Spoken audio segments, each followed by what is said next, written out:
Okay, so with a candlestick, you are visualizing a summary of what happened in a particular time frame.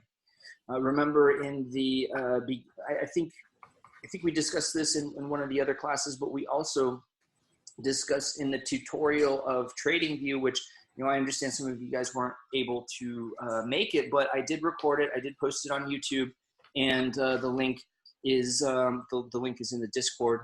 But the point is that when you look at charts, okay, you're again just looking at a summary of the price, okay, and that can be over different time frames. You know, long periods can be anywhere like a day, a week, a month. Okay, shorter time frames, you know, 1 hour, 2 hour, 4 hour, 30 minutes even. You know, in the short time frame, you have like 3 minutes, 5 minutes. Anything lower than 3 minutes, and you kind of get a lot of noise. Why am I saying all this? Because in each of those intervals, whether it be 30 minute, an hour, whatever, each of those candlesticks are going to be a summary of the price action that happened within that time frame. So every single, if we go back here, every single one of these candles is 1 day. Okay, if I was to zoom in on this, and again, I showed you guys how to do that in TradingView to say 5 minutes, each one of these candles would be 5 minutes. Okay, and you could do anything you want in between.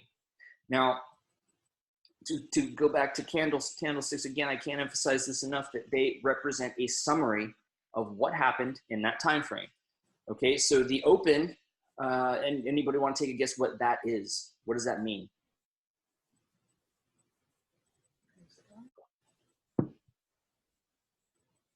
So the open is you know, on the day level, that's when the market opens, right? So that's in the stock market, that's what happened, you know, the NYSE, that's what happens at 9:30. Okay, but if I'm looking at, say, 5 minute charts, that's going to be what happens at the beginning, i.e. the price that I saw at the beginning of that 5 minute interval. When that interval concludes and I have another candle start, that opening price is going to be the start of that interval, and so on and so on. The close, anybody guess what that is? So if the opening is the start, is the price at the start of the interval, the close would be end of the day. The price at the end of the interval. In the context of day candles, that would be the very last price you saw before the markets close.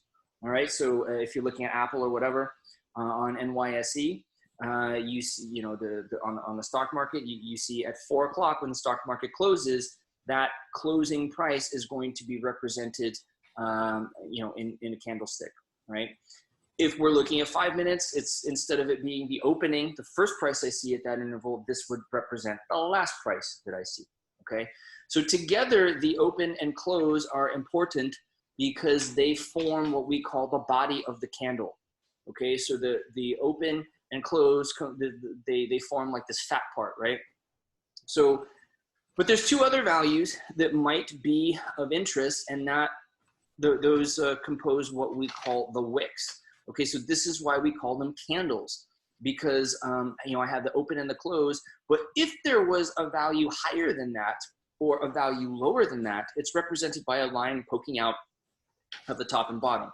Okay, so you remember we saw, let's say we have our stock XYZ that opened at $100 and it closed at 101. If it reached 102 and then settled to 101, that would be represented by this candle up here, the high. Or sorry, this wick right here on the candle. If it fell, say it opened at $100, fell to 90, 99 or whatever, and then came back up, then we would see that represented down here. Does that make sense so far? Yes. Any questions on that? So again, all we're looking at is a summary of the price action that happened in a given time, and we get 4 data points out of that. 4 data points that are represented by this, and that is the open, the close, the low, and the high. Now, there are 2 forms of candlesticks, bullish and bearish. Okay, so if anybody get, you know, again, a bullish means that the price is increasing. Okay, bearish means that the price is decreasing. There's a reason for that. I'll actually tell that story, why those why those things have that nomenclature. But for now, we have a bull candle represented by a green candle, the green color, and a bear candle represented by this red color. Okay, so in a bull candle, the close is above the open. Okay, so whatever happened in that time interval, we are ending, or we are concluding that time period above where we started. It doesn't matter what happened in between. All that matters is that this close here was greater than the open. And, if you could just kind of extrapolate that to a bear trend, it's basically the opposite, right? A bear candle is where we close lower than where we started. We close lower than the open. So is there any questions on these candlesticks here? Yeah, just in terms, so when we see these candles on the graph, so these are like, they'll be every 5 minutes, we'll see this. And right. In those every 5 minutes, we'll have the open and close and right. The high at the same time. Yeah. So let's say we're looking at this in real time. We could even go over to trading view. Here we go. If we look, this candle, you notice we're seeing, I'll zoom in. This is a 30-minute candle here, right? Obviously, remember we, it's so we set the time frame that after how many intervals we want to see the candle. So I think in your case, it's 30 minutes. Right. Right here, as you can see, we're looking at the 30 minutes, but we could change that if we want to. So this is 5 minute. And notice we have over here, the trading view is nice because it tells you how long you have left until the candle finishes forming, right? So here we have a countdown, right? 1 minute and 30 seconds, right? 29, 28. And what we're looking at here is the candle in real time. Okay, so there's not much to see because we're in a very low liquidity, we're at the part of the day where liquidity is rather low. So we're really not seeing too much action. But if we zoom out to like the 30-minute candle, again, not too much action, but the point is we're seeing this form in real time. This is all the information we have as of right now in the formation of this 30-minute candle. Again, now that we're looking at 30-minute candles, we see we have a lot more time, 5 minutes and 50 seconds roughly, before this candle completes. Okay, so the program is only going to draw what information it has. It can't tell the future, obviously. If it could, we wouldn't have to be sitting in this course. But the point is that you can view, when you're viewing this chart in real time, you have to understand that you're viewing these candles forming in real time. All right, the only ones that have formed already are the ones that came before it. There's nothing you could do to change that. It's recording the price that it saw.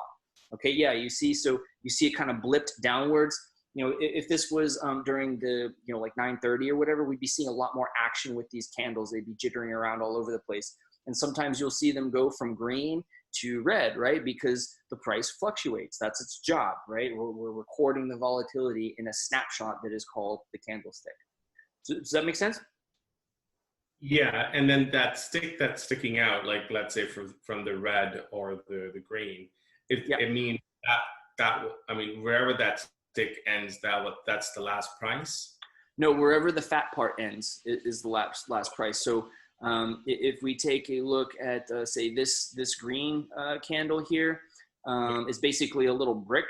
That means that we opened down here, we closed up here around 161.31, and there wasn't really much action. Yeah, there was no price that exceeded that. Okay, so like for example, this candle, we started at 160. Oh, sorry, it's a bearish candle, right? So we started right around 161.31, ended at 161.28, and but we fluctuated a little bit, right? We have this low that broke below where we closed at, and this high that broke above it, right? So there's a bunch of price action going on. Again, it's just a summary of what happened during that interval.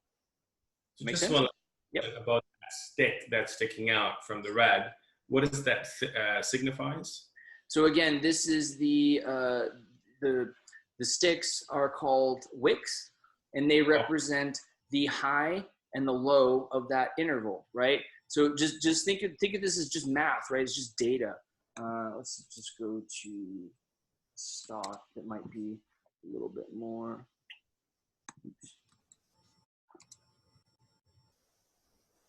Yeah, so here again, we're looking at the 30-minute candles.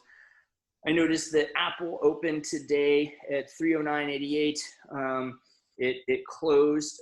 This is the first 30 minutes of the 27th, which is today. So the first 30 minutes we opened at 309, close to 310, and we closed at 311.45 or so. But notice we dipped all the way down here, all the way down to 305. Okay, that's to be expected when you have during the open, because you have a lot of volatility. Okay, but the volatility is shown by the wicks, right? So if we have these gigantic wicks on these candles, that means the price is oscillating very rapidly.